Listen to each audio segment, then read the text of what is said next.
National Herald case విషయంలో ED కార్యాలయం ముందు ధర్నా చేస్తున్నారు. అంటే కాంగ్రెస్ తొట్టుపడేయడానికే బీజేపీ ప్రభుత్వం ఇలా చేస్తుంది. బ్రదర్, కాంగ్రెస్ అధికారంలో ఉన్నప్పుడు ఆ రోజు సిబిఐని కాంగ్రెస్ బ్యూరో ఆఫ్ ఇన్వెస్టిగేషన్ అనేవాళ్ళు, నెంబర్ 1. రెండవది, ఈడీ అనే సంస్థను తెచ్చిందే కాంగ్రెస్. సరే, వీళ్ళు దాన్ని విచ్చలవిడిగా వాడుతున్నారు, ఇష్టం వచ్చినట్టు చేస్తున్నారు. మళ్ళీ నేను చెప్తున్నా, 2 ఢిల్లీ పార్టీలు ఒకటే.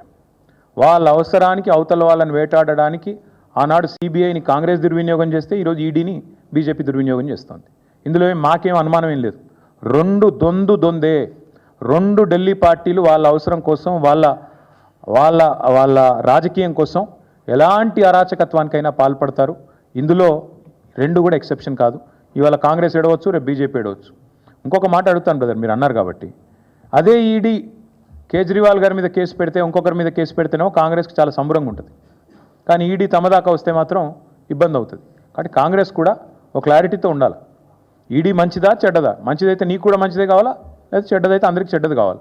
అంతేగాని వేరే వాళ్ళు నీకు రాజకీయంగా పడని వాళ్ళ విషయంలో అయితే నీకు బాగున్నప్పుడు, అనుకూలంగా ఉన్నప్పుడేమో ఈడీ మంచిది, లేకపోతే చెడ్డది అంటే ప్రజలు కూడా నవ్వుకుంటారు. గుర్తుపెట్టుకోవాలి.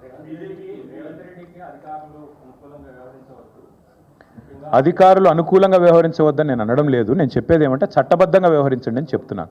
రేవంత్ రెడ్డి అనే మూర్ఖుడు ఒకవేళ తప్పుడు పనులు చేస్తే, ఆ తప్పుడు పనులకు ఎవరైనా వంత పాడితే వాళ్ళు కూడా చట్టపరంగా ఇబ్బందులు పడతారు. ముఖ్యంగా పోలీసులు ఎవరైతే ఇవాళ రెచ్చిపోయి రేవంత్ రెడ్డి గారి ప్రైవేట్ సైన్యంలాగా పనిచేస్తున్నారో, మా కార్యకర్తలు, మా సామాన్యమైన మరి క్షేత్రస్థాయిలో పనిచేసే సోదరుల మీద కూడా కేసులు పెడుతున్నారో వాళ్ళకి నేను చెప్తున్నా, వాళ్ళెవరో వాళ్ళకు కూడా తెలుసు. ఎక్స్ట్రాలు చేస్తే సుప్రీంకోర్టు ఉంది, ఈ దేశంలో న్యాయ వ్యవస్థ బతికే ఉంది. మేము కూడా కోర్టుకు పోతాం, మీరు కూడా ఊచలు లెక్క పెట్టక తప్పదని చెప్తాం.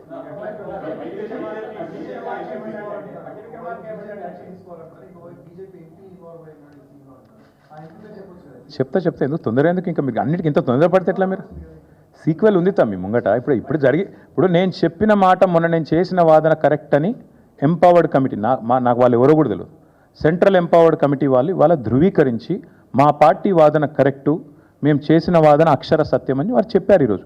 దాని మీద తదుపరి కార్యాచరణ ఇవాళ మేం కాదుగా చేయాల్సింది, ప్రభుత్వంలో ఉన్న భారతీయ జనతా పార్టీ చేయాలి.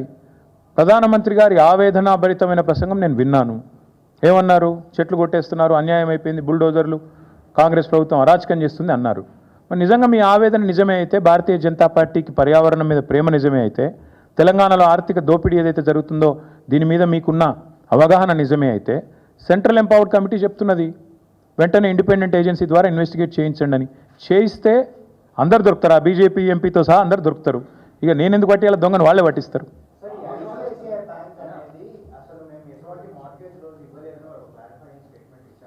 వాళ్ళు ఇచ్చారు కానీ ఉజ్వల్ గారు, ఇక్కడ ఐసీఐసీఐ, బీసీఐసీఐ అవన్నీ తర్వాత సంగతి. రేవంత్ రెడ్డి అనేటోడు ఒక ఆర్థిక దోపిడీ చేసిండు. నేను చెప్పుడు కాదు, అలా సిఈసీ చెప్తున్నది. ఇక రామాయణంలో పిడకల వేట లెక్క నేను బ్యాంకుగా పనిచేసిన మార్ట్గేజీలు అవన్నీ నాకెందుకు? బీకన్ ఇచ్చిందో, వీడిచ్చిండో, వాడిచ్చిండో, మొత్తానికి దోపిడీ జరిగిన మాట వాస్తవం, పర్యావరణ హననం జరిగిన మాట వాస్తవం, ఫైనాన్షియల్ ఇంప్రాపరిటీ జరిగిన మాట వాస్తవం, వయలేషన్లు జరిగిన మాట వాస్తవం. ఇది నేను చెప్తున్నది కాదు, సెంట్రల్ ఎంపవర్డ్ కమిటీ చెప్తున్నది. Now if you want to live in denial and say that Central Empowered Committee is also wrong, then I only hope that Union government will wake up and let Revanth Reddy smell the coffee. అదే అన్న, ఒకరు కాదమ్మా, ఈ రాష్ట్రంలో క్షేత్రస్థాయి నుంచి చిన్న కార్యకర్తల నుంచి మొదలు పెడితే ఈ ప్రభుత్వం ఎంత పిరికి ప్రభుత్వం అంటే, ఈ ముఖ్యమంత్రి ఎంత పిరికి సన్నాసి అంటే, ఇంకా దర్శనం వెంకటయ్య అని పెద్ద మనిషి, ఒక దళితుడు, ఆయనను తీసుకుపోయి జైల్లో పెట్టిరు. అది గింత మూర్ఖులా? అంటే నిన్ను ప్రజలు మంచిగా చేస్తే పొగుడుతారు, చెడు చేస్తే తిడతారు. నీకు అదే ప్రజలు కదా అధికారం ఇచ్చింది, వాళ్ళే కదా ఓట్లు వేస్తే నువ్వు అక్కడ కూర్చున్నావు. మరి వాళ్ళని జైల్లో పెట్టడం, వాళ్ళ మీద కేసులు పెట్టడం, భయపెట్టించి బతుకుతా అనుకోవడం, ఎన్ని రోజులు బతుకుతావు? ఎన్ని రోజులు తప్పించుకు తిరుగుతావు? నేను నిజంగా అడుగుతున్నా రేవంత్ రెడ్డిని, ఈ సోషల్ మీడియా ఇడిచిపెట్టు. నువ్వు నిజంగా దమ్ముంటే సెక్యూరిటీ లేకుండా ఒక ఊళ్ళకి రా, ఏ ఊళ్ళకన్నా ఊరు నీ ఇష్టం, ఈ రాష్ట్రంలో ఎక్కడికంటే అక్కడికి రా. ప్రజలు ఏమనుకుంటారో కరెక్ట్గా విను, తెలుస్తుంది. ఇంకా సోషల్ మీడియాలో తిడుతున్న తక్కువ, బయట తిట్లు వింటే మీరు ఒక్కొక్కరు చెవులకి రక్తాలు గారాలి, గట్లా తిడుతురు. వాస్తవం ఏంటి అంటే ప్రజల మూడ్ అట్లుంది, ఆక్రోశం అట్లుంది. నిన్న మీరు చూశారు సత్తుపల్లిలో ఒక లేడీ ఆ వరి కుప్ప మీద కూర్చొని ఏడుస్తున్నది. శ్మశానంలో ఇలా ధాన్యం ఆరబోసుకునే పరిస్థితి వచ్చింది ఈయన వచ్చిన తర్వాత.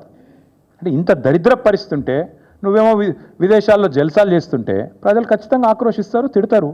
దానికి ఎవడేం చేస్తాడు? ప్రజాస్వామ్యంలో, ప్రజాపాలనలో ప్రజాస్వామిక స్ఫూర్తి ఉండాలి. ప్రజలు విమర్శిస్తే తీసుకోవాలి, పొగిడితే సంతోషపడాలి. తప్పే ఉంది అందులో?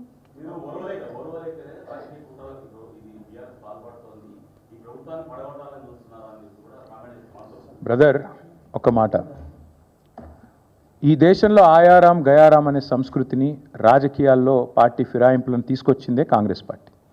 ఆయారాం గయారాం అని స్టార్ట్ చేసింది హర్యానాలో ఇందిరాగాంధీ. ఆడికెళ్ళి ఇప్పటిదాకా 2004లో మాతో పాటు కలిసి పోటీ చేశారు వీళ్ళు, ఇదే కాంగ్రెస్ వాళ్ళు. పోటీ చేస్తే 26 మంది మేము గెలిచినాం. అలా మా ఎమ్మెల్యేలు 10 మందిని గుంజుకపోయి కాంగ్రెస్లో కలుపుకోలేదా? నిజం కాదా? ఇక మా లక్ష్మారెడ్డి సాబ్ ఇన్నే ఉన్నాడు, ఆయన గెలిచిండారు 2004లో.